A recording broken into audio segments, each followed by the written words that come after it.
And after that you gain this unarmed attack as bonus action, or you can just go and fly away from your target. Just like that. Hail and Magic Adventures, welcome to the world of Baldurs Gate 3. It's me, the Spud King, and I present to you my new build for Monk. We will be playing Way of the Four Elements Monk today. We will be making build for him. So, what is our Monk actually? Monk got nice action, which will be a bonus action, and after your attack, you can do double punch with nice damage. It uses key points, so you can't use it all the time, but they recharge on the short rest, so it's okay.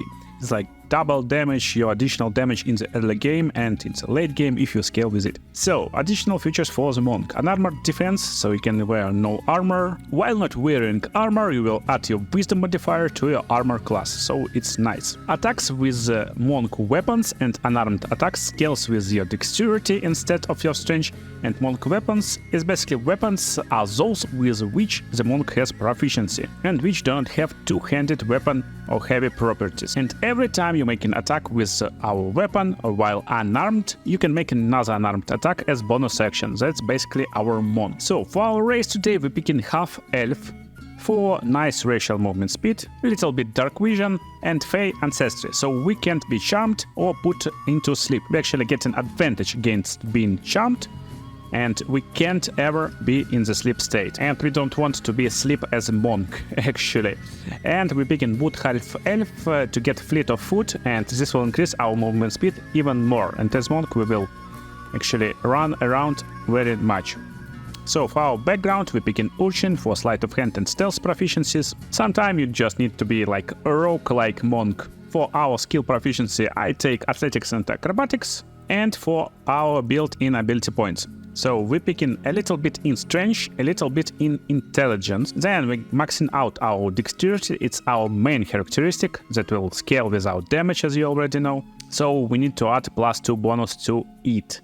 And another important characteristic is wisdom for wisdom checks, and of course for our armor class, and of course for other stuff that monk doing. So we adding +1 into wisdom, and just like that we got 13 in constitution, 0 in charisma, and we finished with our ability points. And just like that our monk is ready to become Way of the Four Elements monk. So on level 2 our monk gain additional key points and unarmored movement, so while we're not wearing any armor or using shield we get an additional movement speed, so now we become very fast. Additionally we get in Step of the Wind dash, and we can use bonus action to double our movement speed, and even we can jump with it. Patient defense will give us an advantage against enemies, because enemies will have disadvantage against us with attack rolls, and we got advantage on dexterity saving throws. So it's nice if you don't want to change your position and just stay at the same place, but you are in kinda danger. And Stamp of the Wind disengage gives us ability to basically disengage with bonus action, and we can use again jump action without any bonus action. Just like that we're going to level 3, and on level 3 we're finally picking up our subclass. So we're picking up our Way of the Four Elements monk, and we focus our key to bend the elements to our will, using them as extension of our own body. So we got action, harmony of fire and water, and while we're not in combat we're regaining half of our key points with this feature. And it's nice because as this type of monk we will use a lot of key points, and basically we're gaining access to some spells. Just make sure before you pick any spells to read on the bottom how much key points it will cost you to cast these spells. So monk uses key points instead of spell slots, and I recommend to start with Fangs of Fire Snake and Water Whip and Feast of Unbroken Air. So basically what we got fire element, it can turn enemies on fire, it gives damage, and it costs only 1 key point. We got water element, and for 2 key points we can knock out target into prone state and nice damage. And we got Feast of Unbroken Air, so it's air element, and again we can make enemy prone. The difference is Water Whip requires Dex saving throw, and Feast of Unbroken Air requires Strength saving throw. So depending on what stat is higher on each enemy, you need to decide what you want to do if you want to make enemies prone. And just like that, let's go and show you this in the combat. So as this type of monk, first of all you got large movement speed, so you can trail up to 14 meters without using any stuff. but you can use the step of the wind dash, and basically as bonus action, but with 1 key point to use, of course, you can double your movement speed, and double movement speed means you can travel up to 30 meters just in 1 turn, so you can travel this distance. So what you want to do actually in battle, you can and you want to actually run around, kick some targets, disengage, engage, and do this stuff. So key points is limited, so make sure to just count them up and don't waste them. And depending on what stat enemy have, you can check this out by pressing right click and pressing examine. So as you can see, this imp got low strength and pretty low dex too, but strength is lower. That's why if you need to prone him, you pick this Fist of Unbroken Air to prone him, and just like that we can shove him out of the cliff to nowhere, just like that. And of course you got this Flurry of Blows. It will use your key points, and you can use this as bonus action to inflict even more damage, from 8 to 18 damage on 3rd level. And never forget that you have this unarmed strike as bonus action after attacking your first time. So basically always use this. Don't forget when you're playing Monk to use this unarmed strike as bonus action if you don't need any bonus actions on this turn. So just like that we attacked one guy and then we just kicked this guy in the face. And we can travel even more. As you can see, Monk can travel large distances, and that's making Monk a really enjoyable character to play. Because when you're playing like tanky guys, you just move for like 5 meters and then that's it. Basically that's it. You need to move for like 2 turns before you start battling. That's not the case with the Monk, because Monk can attack on the first turn while he traveling really crazy distances with my build. So I guess you want to see now the stuff in action, and basically you can use this water whip and you can have different stuff. So we can prone him over here, so he will be like lying on one place, or you can use this whip, so you can pull him up to you. If you need to pull him, just use this whip and this will pull him up. And as you can see, damage is crazy. Damage is just incredible for this type of Monk. And when you end your battle, you basically can use this harmony of fire and water to restore your key points. And this will restore half of key points. But don't forget, key points restoring once per short rest. So basically you can just use short rest and restore all your key points just by using this stuff on this short rest. And this harmony can be used if you don't want to go on long rest and you just out of short rests, because you can use only 2 short rests per day. And just like that, let's level up to our finished build. So on level 4 you get additional key points, you gain additional future, slow fall, so you gain resistance to falling damage, you gain replace spell, and we don't need to replace anything right now, because our build is pretty perfect. And as our first feat, we will use basically ability improvement and round up our dexterity to 18 and our constitution to 13. Just like that.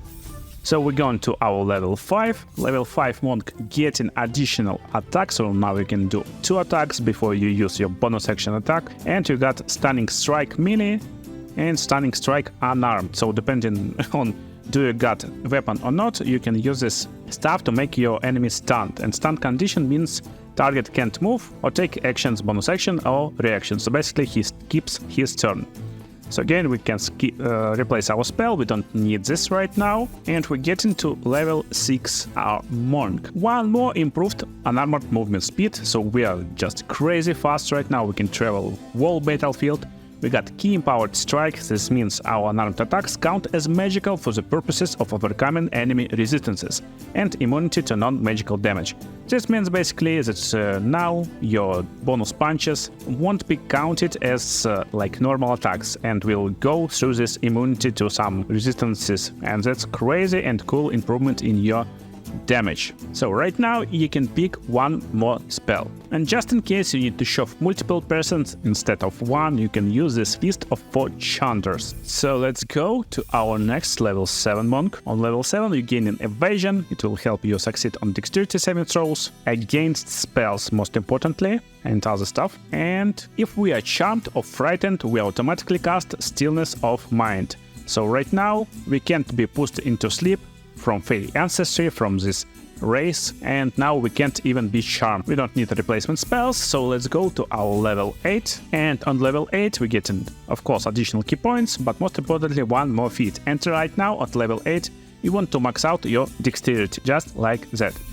So we got our monk to level 9, and now difficult terrain won't slow us down, and we can jump for additional 6 meters when we not wearing any armor. And yeah, we won't wear armor as monk. So from our subclass we got improved elemental casting, and our element futures now dealing additional dice of damage, and Clench of the North Wind, basically hold spell, will hold one more person if we need it, and Embrace of Inferno will fire extra ray. So basically this is Embrace of Inferno, will add one more ray. As you can see, damage from most of the spells become higher, and Clench of the North Wind right now is a reasonable spell. For 3 key points we can disable 2 persons at a time, and all attacks on these persons will be critical hits. And this goes against Wisdom saving throw, so you get kinda jack of all trades: Wisdom saving throw, Strength saving throw, and Dexterity saving throw. So for our class features right now we got one more improved movement speed, and now our movement speed increases by 6 meters, so that's just crazy.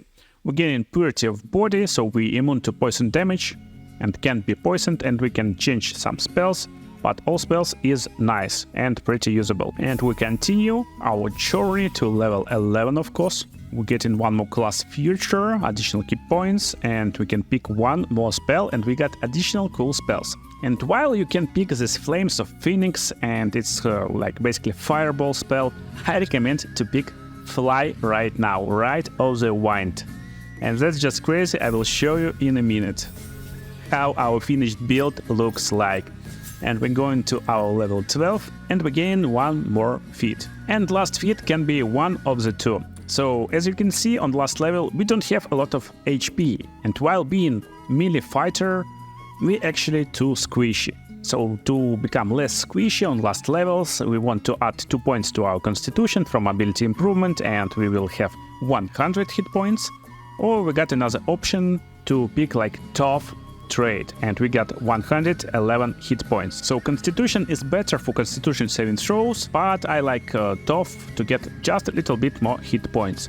So let me show you this late game monster in action. From level 12 you will get 13 key points, and you want to basically start your day from casting right of the wind. This will require concentration, so you need to focus on this stuff, and that's one more like idea to actually have invested in a con on the last level instead of tough. And you will get this fly action, so you basically can fly whenever you like, wherever you like.